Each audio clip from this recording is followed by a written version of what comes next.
You're on your best behavior. The marshal's not here, so be careful. All right, have a seat. Relax. All right, we're going to resume with case number 3. Are you ready to roll? All right, welcome. May it please the court, I'm Luke Leroux. I'm here representing William Holland in this appeal. And I guess a rather abrupt jump from the last issues we dealt with. This case deals primarily with roofing tiles and code enforcement action to supervise Mr. Holland in the repair of those tiles. That's a tough segue, huh? It's I'm sure I can do it, but you know, commonality. I think we crossed the parallel there at the due process questions. I don't know that we get into the Uniform Fraudulent Transfer Act, but just by way of background, Mr. Holland's house was built in 1925 in the City of Temple Terrace, and along the way, the roof tiles started to deteriorate. Noting that, he applied for a permit in September of 2005, and apparently there was some difficulty in finding the tiles that actually fit, since they weren't made anymore. Getting to the critical aspects of the case, it was about 2 years later that the City of Temple Terrace served him with a notice of violation. One of his neighbors, who apparently was a frequent citizen making issues to the Code Enforcement Board, pointed out Mr. Holland's tiling issue, and they filed a code enforcement case. And he got a permit. Unfortunately, in the next 2 years, he wasn't able to find the tiles, so they went forward with the violation. In June of 2007, the clerk sent a notice to Mr. Holland for a July 11th, 2007 hearing. Mr. Holland at that point was in the process of working with a contractor and trying to get a fax from this contractor to bring to this meeting.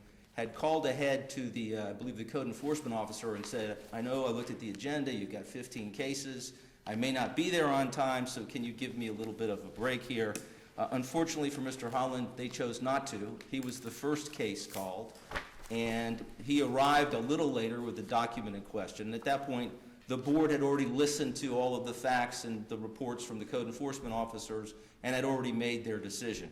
One of the issues of dispute in the case is whether or not Mr. Holland had any due process. And we disagree with the argument made by the city that when Mr. Holland got there, they let him speak his mind.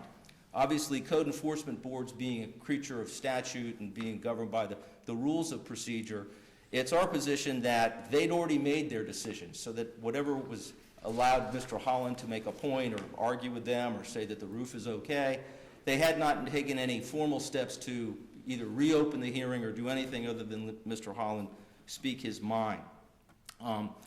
What happened after that was that Mr. Holland would appear at different scheduled meetings with the Code Enforcement Board to either ask for more time or try to address them in an effort to try to get the fine reduced. They had entered a violation penalty of $100 per day.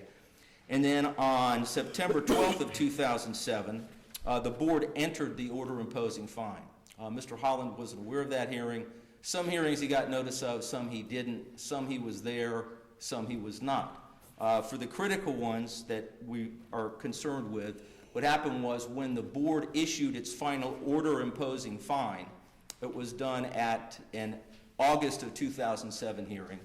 But an issue in this case is that Mr. Holland didn't get notice of that until some 118 days later, long after the 30-day deadline to file any kind of an appeal had long expired. So essentially for the issue here, with all of these hearings, in every situation that he was before the Code Enforcement Board, they were not comprised of the mandated, statutorily required 7-member board. And it wasn't until February of 2008 where one of the members actually, not involving Mr. Holland, but we tried to track down when the board was properly comprised.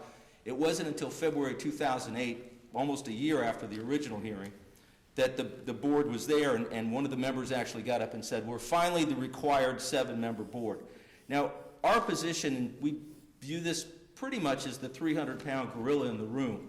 Since municipal code enforcement boards are creatures of statute, there are 2 legislative bases that impose this requirement on the board, one being Florida Statute 162.051, and is unequivocal in imposing on these municipal code enforcement boards the requirement to have 7 members. Mr. Thoreau, I don't mean to interrupt you as you're tackling the 300-pound gorilla, but even before we get to that gorilla, I perceive another one that maybe needs wrestling with. The City of Temple Terrace, in this case, questions our jurisdiction to hear this appeal based on timeliness. We had kind of an unusual progression of a final judgment, a withdrawal of a final judgment, and then something called an order reinstating the final judgment getting entered. And then a motion for rehearing on that order. Can you walk me through your analysis, you all's legal analysis, as to how we can even consider that big issue that you want us to consider, since it's obvious if we don't have jurisdiction on a timely notice of appeal, we can't even take it up. Okay, as I recall, as the case was going through the trial court, there was an ordered issue and a summary judgment originally issued. We filed a motion for rehearing on a due process argument that focused on that 118 days, that when the order was entered, the notice of that order wasn't provided to Mr. Holland until well after the deadline to file an appeal had passed. So the judge granted our rehearing, and I think 36 days after the order was entered, the city asked for a rehearing of that order, and the judge granted that. And then after that, reinstated the summary judgment. It was our position that the reinstatement basically was a new order. So obviously you can't go back to the old order. It was a reinstatement of that order, which from our perspective would then again trigger the jurisdictional period to either ask for a rehearing or file a notice of appeal. We filed a motion for rehearing of the order reinstating the earlier order, viewing that as essentially a fresh order. And it was after that motion for rehearing was denied that the notice of appeal was filed within 30 days of that. And I understand y'all's, but I'm just wondering, were you able to locate any case authority, outside state authority that tells us what was this reinstatement order?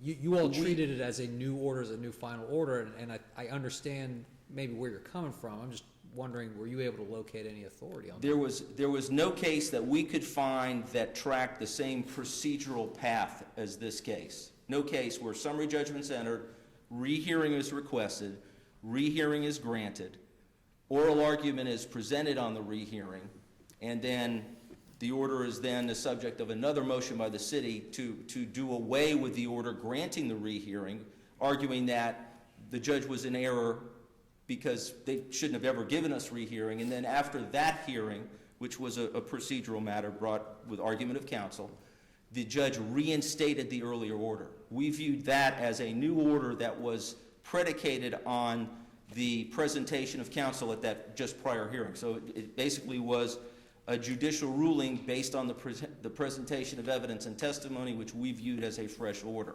And it was on that order that we filed our motion for rehearing. And then when that motion for rehearing was denied, the notice of appeal was filed within 30 days thereafter. If there is another case that follows that same... When the order reinstating the summary final judgment was entered, was there any change made to the actual wording of the summary judgment?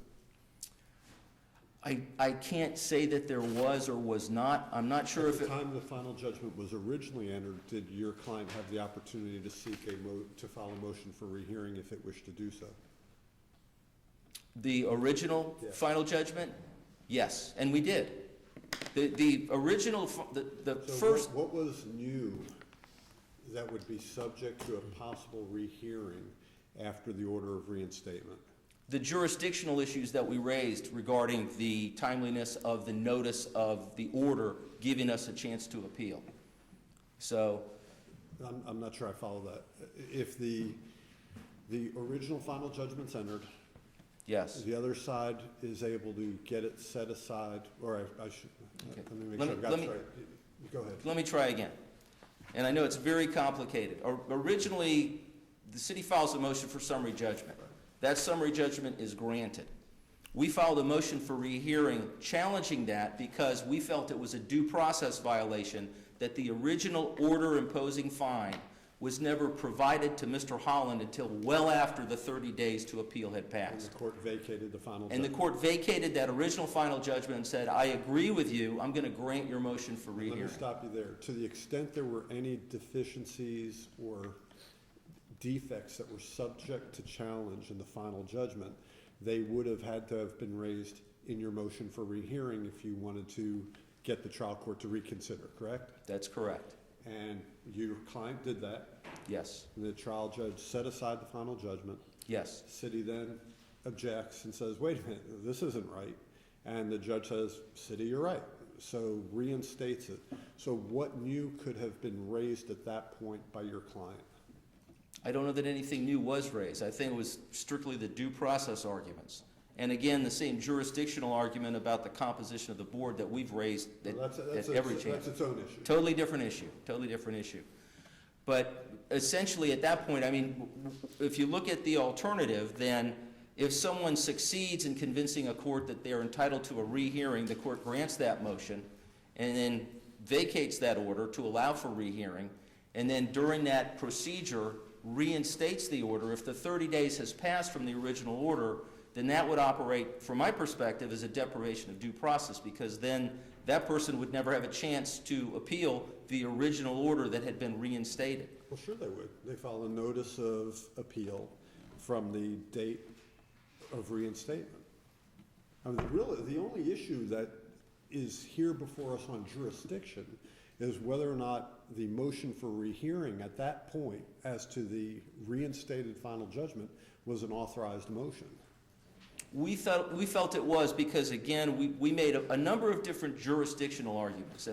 And to go really to Judge Lucas's question, it sounds like you haven't found any specific authority that supports your position at this point. I haven't found any either way. We just, Well, the confusion is the trial court chose to use the word reinstating.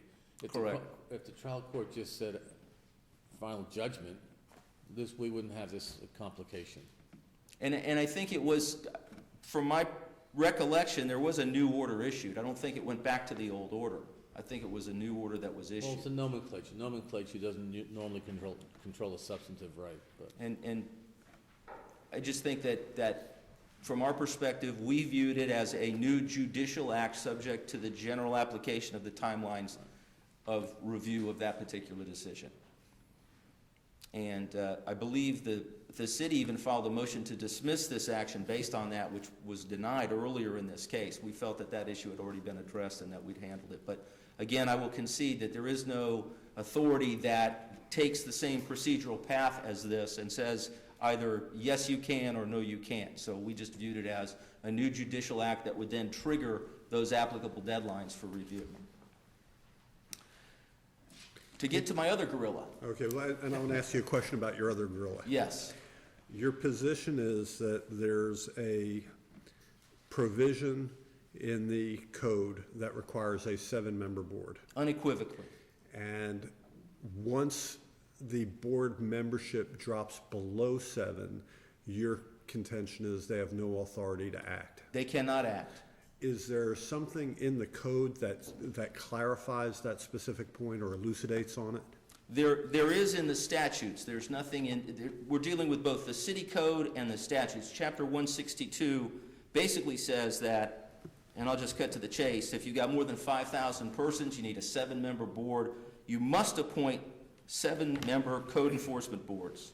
And the local governing body can appoint up to 2 alternate members. So the statutes are clear. It's a must. It's a mandatory. You must appoint them, but that doesn't speak to whether the board has any authority to act. In other words, don't quorum rules apply?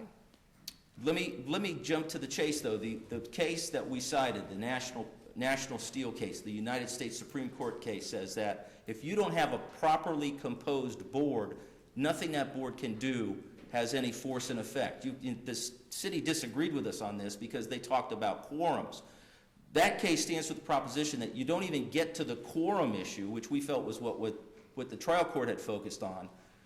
The quorum is less than the 7. But from our perspective, unless you have the statutorily required and the city code required 7 members, that board cannot act, even with a quorum. You don't get to the quorum unless you have a properly composed board. How is that either distinguished from or analogous to Chapter 35 of the Florida statutes, which require that this court have 16 judges, and we currently only have 15 because there's a vacancy? So are we authorized to go forward with this hearing today? You are, because there are 3 of you. If there were only 2 of you, But it the would be statute different. says in the second district, there shall be 16 judges. We only have 15. Let me explain the difference. This is a board that's acting in a quasi-judicial capacity. Your example contemplates a number of judges sitting in the Second District Court of Appeal just to be there, but not acting in a quasi-judicial or judicial capacity, obviously. My example is that you've actually got a board that's Except we acting. can, again, using your argument, we also sit en banc, where every active member of the court has the opportunity to decide whether to take a case en banc and how to handle that case. And the statute says there shall be 16 judges. So I want to try and figure out, is there a distinction, or is it a distinction without a difference? My argument is this, and I understand exactly what you're asking me, but if it comes down to the actual body that's exercising those quasi-judicial evaluations of evidence and testimony, you need to have what comprises with both the statutory and the city code requirement. There is a provision in the statute that contemplates the absence of a member, and I think it basically says that, and in the city code, it says any member who fails to attend 2 out of 3 meetings, et cetera, shall automatically forfeit appointment, and the city council shall promptly fill such vacancy. There is nothing in there that... Well, what was the split vote, if there was a split on the action taken? You have 6 members and you're contending it should have been 7. Is it germane to what the vote was? No. So when was 6-0, let's say? I have a feeling everything with Mr. Holland, from my recollection, was unanimous across the I mean, board. your point would really be great if it was a 3-3. Then they'd be paralyzed by their own problem, so they'd have to suspend this case, fill that board member, and come back and reconsider. But here, if you fill that board member, you might get 6-1. It wouldn't affect the ultimate disposition, and you don't really have a case that says this, do you? No, it's just that It's just a general theory that in due process land, we wouldn't prefer this. And certainly, we wouldn't prefer this. We'd prefer it to be there's an additional filled. consideration too, because when you have a different number of members on the board, it changes the whole equation of what you have to do. And again, that would be a If the theoretical one guy is argument. on a wallflower, you might sway the vote. Understood. But our position was, and there are other areas of the Florida statutes where, in absence of strict compliance, and even in the cases, we filed supplemental authority yesterday of Bine versus Pasco County, where they actually had the single judge acting in the appellate review capacity when the local rule said you had to have 3 judges. The court said that if you violate from that minimum standard, then you violated that person's due process, that if it says 3, you need to have 3 to go forward. What's a little troubling about the argument, and it's clearly discussed in the briefing, if you're required to have 7 members and 1 member is sick, so there's now 6 that are going to attend the hearing, are one of the alternates supposed to attend in the place of the sick person, or they only are called if there is a prolonged vacant seat? If you have an alternate and you can bring them, that's great. But if you have a properly composed board, if the board is proper under the statutory requirement and somebody is sick, I think that differs from having a member that doesn't even exist. If you only have 6, then you don't comply with the statute or the city code. If you have a board that's made up of 7 and 1 or maybe even 2 of those individuals aren't there, it still emanates from a properly composed board. There's a provision for 7 plus 2 alternates. Were there alternates available, or had they not been appointed? There were only 6. There were no alternates in place at the time for any, in the lower court in the record, we actually got all of the minutes to show who was there and who was on the board. Well, we know that only 6 were there. Right. But do we know whether any alternates existed at that point? It's our position there were no alternates, that they only had 6 members and no more. No alternates, no additional member, just simply not the 7 that was called for by the statute or the city code. And were these issues that you're talking about right now, the lack of notice, the failure of the board to have 7 members, were these issues that were also argued in your client's prior cert petition to the circuit court and prior appeal to this court? Yes, and here's the way that worked. Mr. Holland went back to the Code Enforcement Board to ask for a reduction of the fine, and they turned him down. We filed a petition for writ of certiorari that went to a different circuit court in its appellate capacity, and essentially in that decision the court said, you didn't appeal the original order within 30 days, which obviously we couldn't because we didn't get the notice from them, but we didn't focus on that. The focus of that was the other jurisdictional arguments, and what that circuit court said was that you didn't bring this up when you asked for a reduction of fine. All you did was go in, and the record on this order that's the subject of this petition is only asking for a reduction of fine. So I'm not going to embrace these other arguments as fundamental or jurisdictional. You just didn't raise them below. You didn't appeal the original order. So he denied certiorari. Our second tier brought to this court was simply denied without opinion. Let me just let you know that you've used up your 20 minutes. You didn't ask for rebuttal, but we've peppered you with questions. If you want to conclude now, I'll give you 2 minutes for rebuttal. Well, the other argument we made was, again, what we felt was a fundamental argument, that these orders that were emanated by the Code Enforcement Board were never signed by the chairman. They were signed by the city clerk, and that there was nothing in the code enforcement regulations that allowed that, and nothing in the city code describing the responsibilities or duties of the city clerk that included that. So we felt the orders were void because they were never signed by a properly appointed chairman or anybody with properly delegated authority. And I'll reserve my time. Thank you very much. All right. If you need an extra 2 minutes, I'll give it to you. I hope not to. Good morning. Morning. My name is Dwayne Diker. Together with my co-counsel Mark Connolly, we represent the Appellate, the City of Temple Terrace. I think that this court honed in on one of the most important issues that we should deal with today, is whether this court has jurisdiction over this case or not. And I want to address what had just came up. Originally, there was a final summary judgment, and Holland filed a timely and authorized motion for rehearing under Rule 1.540 that would have told time for appeal. And that motion was granted. The final judgment was set aside for some period of time. The city then came in and filed a motion for rehearing on that order. Is it really a motion for rehearing? It's not really a 1.540, right? Which is why it didn't matter that it was 36 days late. It's something the court had the authority to hear and was convinced by. And the court reinstated the judgment. And Judge Silverman, you had asked, what exactly was the process. There was a order reinstating final judgment, and the operative sentence of the order is, it is therefore ordered and adjudged that the plaintiff's motion for rehearing is granted, and the final judgment signed May 6, 2013 is reinstated. To me, that is a reinstatement of the exact same judgment that existed before. So when does the appeal time begin? So we would say as of the date of that order, because that is the order that resolves the last timely authorized motion that could have possibly told time. Starts your 30-day clock. Correct. And if a rehearing comes in, does that toll the time? Well, there's two issues there. If it truly was a new order, then I suppose there is room for filing a second motion for rehearing. Generally, well, time out.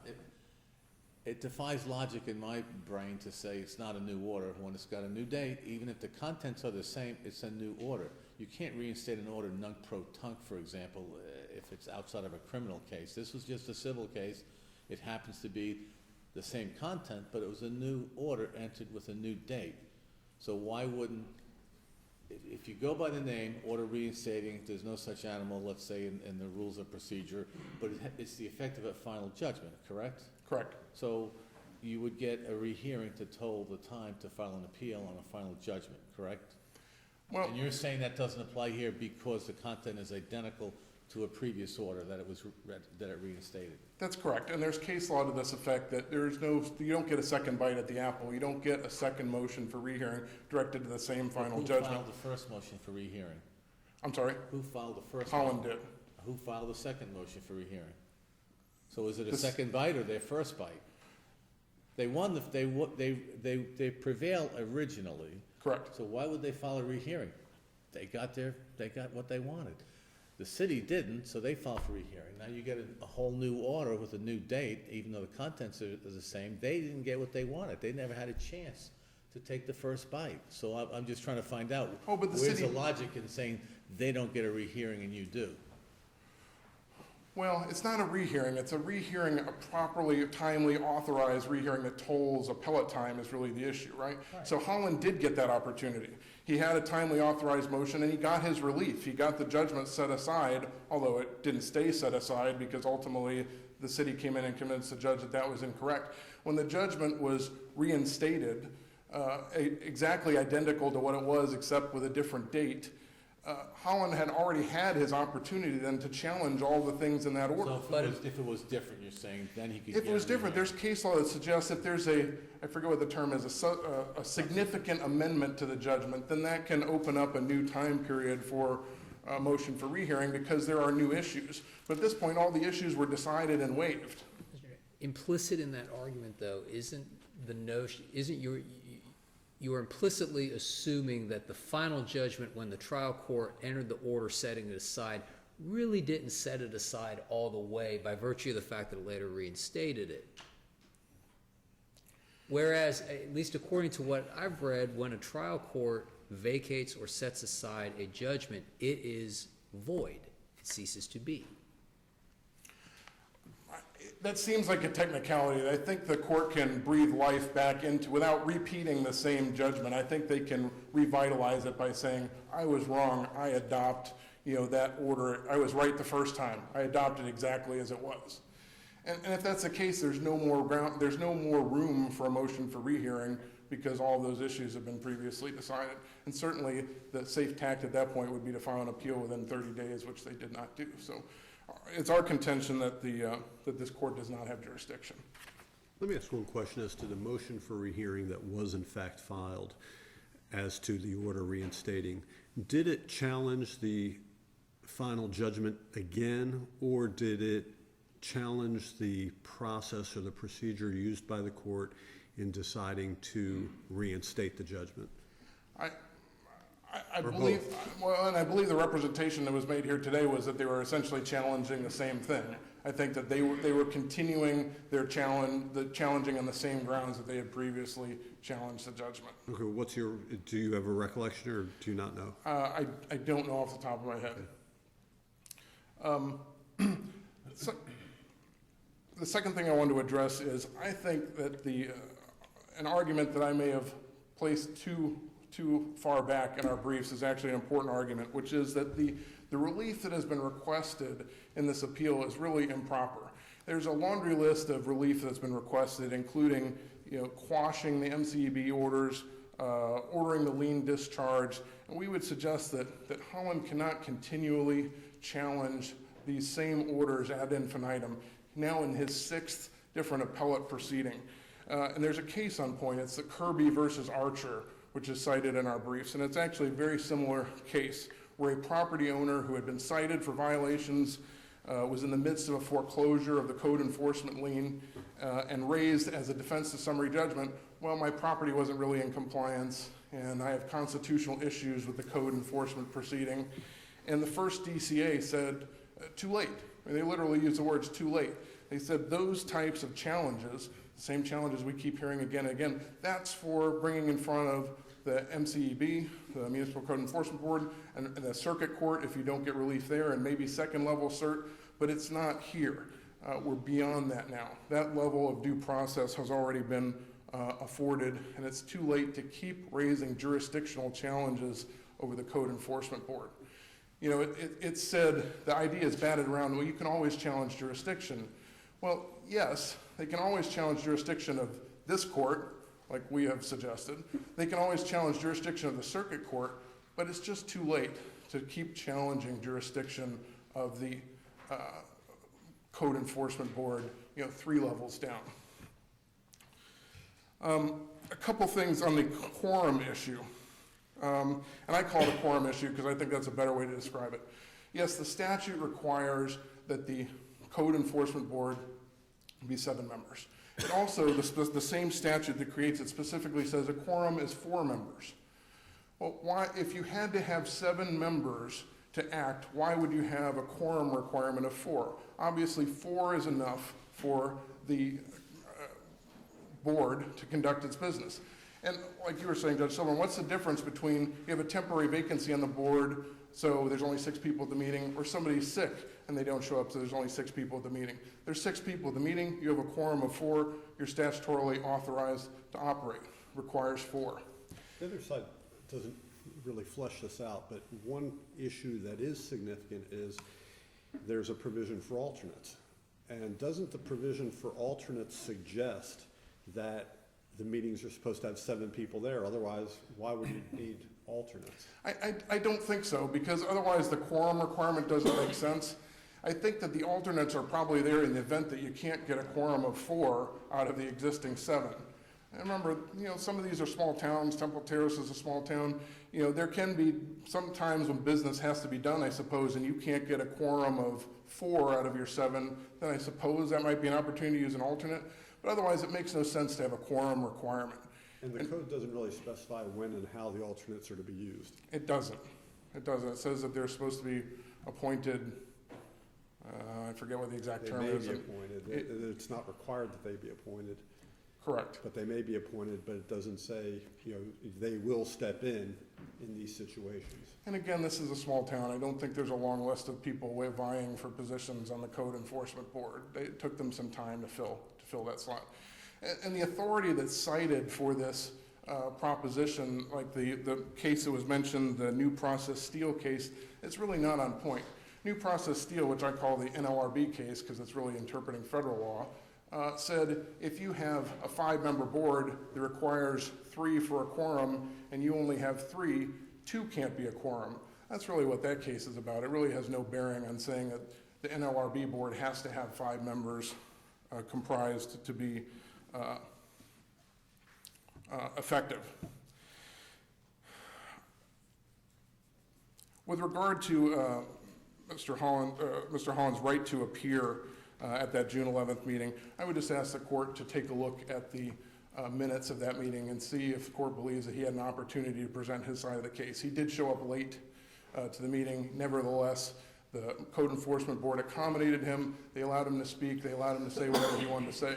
He did not, interestingly, challenge the fact that his property is in violation, the amount of the fine, the day the fine would be imposed. All he did was ask for more time for compliance, which he was given, a short amount of time, but he was given. So he was not denied a right to appear by virtue of the fact that he was late. The last thing I want to address is this issue about not receiving notice. And there is an issue here that when the order imposing lien was entered by the city council, it was generally the procedure of the city clerk to mail out those orders. There's nothing in the record that suggests, in this case, that was done. We know that Mr. Holland received the orders by subsequent correspondence November 7th, 2007, where he was informed the orders were enclosed. The records in this case, the official records of the clerk, indicate that those orders were enclosed. We have a signature card for him showing receipt. I know that he has some dispute over that. Whether or not, it was clear at some point there or shortly thereafter, these parties have been fighting for years. A litigation was instituted the next year. So it's clear that he was on notice of the fact that this lien was imposed on his property. So he had about 5.5, given the benefit of the doubt, 5 years, 4 prior appellate proceedings to bring up this lack of timely notice issue, and it never came up in any of the prior proceedings, and there was no attempt to challenge those factual findings. There is an established process by which this can occur. If a state takes away your right to appeal through state action by not providing you with timely notice, there are well-established principles for that. The New Washington Heights case that I cited in my brief, a 3rd DCA case, it's well settled that you can ask for an order to be set aside and reissued to reinstitute your time for appeal. Ask the code enforcement board, you mean? Correct. ask the code enforcement board, and if they say no, you have a right to appeal to the circuit court, and to show, hey, I was deprived of my right to appeal. None of that happened. Like I said, over the course of 5-ish years and multiple appeals, with a lot of attorneys and counsel being involved, they never did that. They sought other types of post-deprivation relief, if you want to use the Massey terminology, but never asked for that order to be reissued so that they could appeal. So I think that claiming lack of notice at this point in the case it's just another convenient ground to appeal, yet again, a case that has been appealed so many times. And we would suggest that argument too is just too little, too late.